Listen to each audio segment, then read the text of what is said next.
Hello friends, my self सी ए विद्यासागर और आप देख रहे हैं हमारा यूट्यूब चैनल टैक्स वाले में आपका हार्दिक स्वागत है। जी हाँ, क्या आपको पता है कि 50 लाख से ऊपर का परचेस करने पे 0.1% का टीडीएस काटना पड़ता है। जी, पता है आपको 10 करोड़ का टर्नओवर आपका कब से होना चाहिए, क्योंकि ये सेक्शन जो है ना जुलाई के बाद से आया है। ठीक है, बायर कौन होगा, सेलर कौन होगा, टीडीएस का रेट क्या होगा, परचेस रिटर्न होता है तो क्या एडजस्टमेंट करना होगा कि नहीं करना होगा, जीएसटी के ऊपर टीडीएस कटना है कि नहीं कटना है। तो सेक्शन 194 क्यू में ये सब सारा चीज़ दिया हुआ है।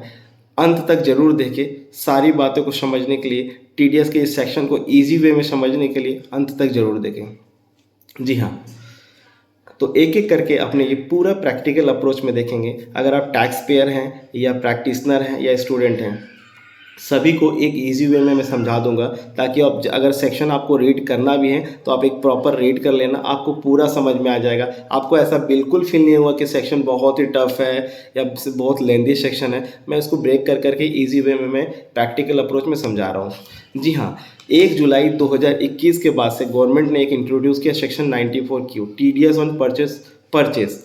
इसमें अगर आप 50 लाख से ज़्यादा किसी सेलर से परचेस करते हैं गुड्स, तो आपको टीडीएस काटना पड़ेगा। लेकिन कब काटना पड़ेगा? जब आपका पिछले साल का टर्नओवर 10 करोड़ से ऊपर का होना चाहिए, तभी इस साल आप 50 लाख से ऊपर जैसे ही परचेस करोगे तो उनका 0.1% टीडीएस काटना होगा। जी हाँ, अगर आप पिछले साल आपका कोई टर्नओवर नहीं है या आप 10 लाख से नीचे, 10 करोड़ से नीचे हैं, तो आपको टीडीएस काटने का रिक्वायरमेंट नहीं है। सेकंड चीज़, क्या मैं 50 लाख रुपए पूरे परचेस को देख के काटूंगा या सिंगल सिंगल सप्लायर को देख के? जी नहीं, सिंगल सिंगल सप्लायर को देख के काटना पड़ेगा, एज अ होल नहीं देखना। मिस्टर श्याम से आपने अगर 60 लाख का गुड्स परचेस किया तो श्याम का काटना है, राम का अगर 40 लाख का परचेस किया तो राम का नहीं काटना है, क्योंकि इसमें ये दिया हुआ लिमिट जो दिया हुआ है ना 94 क्यू का 50 लाख ही दिया हुआ है, तो ये आपको ध्यान रखना पड़ेगा। सेकंड चीज़, क्या मैं जीएसटी के ऊपर टैक्स काट सकता हूँ टीडीएस? जी नहीं, नॉर्मली तो नहीं काट सकते हैं। सपोज आपके पास इनवॉइस है, आप मिस्टर राम से 60 लाख रुपए का परचेस कर चुके हैं और आपके पास इनवॉइस आ चुका है 1 लाख रुपए का, उसमें सर्टेन परसेंटेज ऑफ जीएसटी लग चुका, सपोज 5% का, तो 1,05,000 का आपके पास इनवॉइस आ गया। तो आप जीएसटी के ऊपर क्या टीडीएस काटेंगे? जी नहीं, आपको पता है 1 लाख रुपए गुड्स का वैल्यू है, उसके ऊपर ही 0.1% काट के आपको गवर्नमेंट को जमा देना है।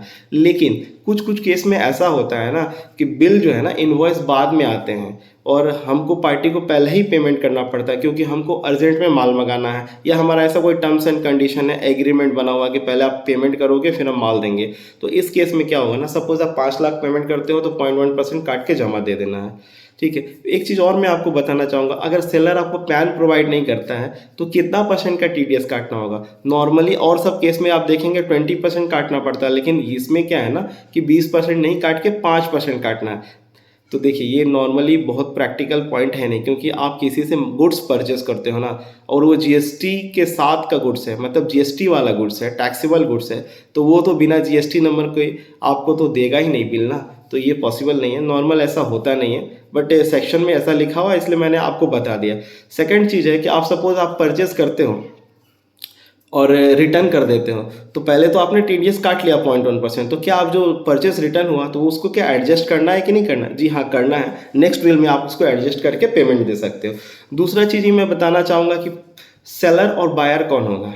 देखिए, बायर जो है ना, resident, non resident, individual, HUF, company, firm, कोई भी हो सकता है, बट सेलर जो है ना आपका रेसिडेंट ही होना चाहिए। सेलर रेसिडेंट होगा तभी आप उसका टीडीएस काटोगे। सेलर में सिर्फ एक चीज़ को एक्सक्लूड किया गया है, सेंट्रल गवर्नमेंट, स्टेट गवर्नमेंट को, क्योंकि आप तो उनके पास ही टैक्स जमा करते हो तो आपको फिर उनका टैक्स काटना ही नहीं है, इसलिए उनको एक्सक्लूड कर दिया गया। दूसरा चीज़ ये मैं बता रहा हूँ कि 1 जुलाई 2021 को जब ये सेक्शन आया था तो उस टाइम लोग को ये बहुत कन्फ्यूज़न था कि हमारा टैक्सेबल टर्नओवर, चूँकि जो भी 1 जुलाई से पहले का है, अभी बात का तो है नहीं, तो मैं टर्नओवर अपना कैसे डिफाइन 10 करोड़ करूँगा, क्योंकि मेरा पिछले साल का है नहीं, क्योंकि 1 जुलाई के बाद से आया था। तो आपको 1 अप्रैल से जो भी आप सेल कर रहे थे ना, आपको सारा ऐड करना है, तब आपको देखना कि मैं 10 करोड़ से ऊपर मेरा हो रहा है तो ही मैं टीडीएस काटने के लिए एलिजिबल हूँ। टीडीएस आप कब से आपको काटना होगा? 1 जुलाई 2022 के ऊपर ही काटना होगा, उससे पहले नहीं काटना होगा।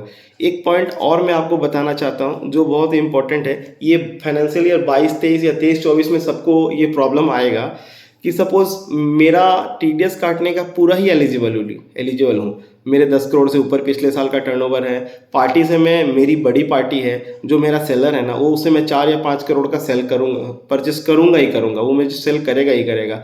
बट क्या है कि आज के दिन में मेरे को पता ही नहीं है कि वो कितना करेगा। तो इन दैट केस आपको क्या करना होगा कि 50 लाख जैसे ही क्रॉस होगा तब आपको जाके TDS काटना है। ये नहीं कि मैं 1-4 से जो भी उनसे परचेस कर रहा हूँ मैं इनको TDS काट लूँ, जी नहीं, TDS ऐसे नहीं काटना है। जब 50 लाख क्रॉस करता है तभी आपको काटना है। तो ये सब पॉइंट आपको कैसा लगा?